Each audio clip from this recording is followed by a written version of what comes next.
Today, I'm going to show you how to connect Codex to Notion so your agent can actually read your workspace and pull stuff out of it for you. It takes like 2 clicks. Let's jump in.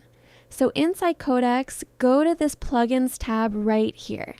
This is basically the list of every tool Codex can connect to. Slack, Gmail, and yep, Notion's right here too. I just click on Notion, hit Install Plugin, and it's going to ask me to log into my Notion account and choose which pages or the whole workspace I want Codex to see. I'll allow access here, and that's it, connected. Now in any chat, I just type the @sign, type Notion, and select it.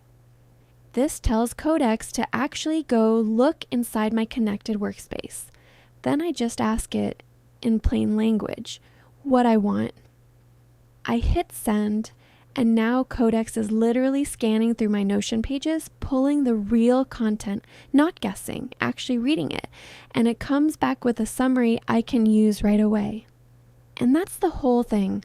Once Notion's connected, you can mention it in any chat or project, and Codex will search, summarize, or even rewrite content straight from your workspace.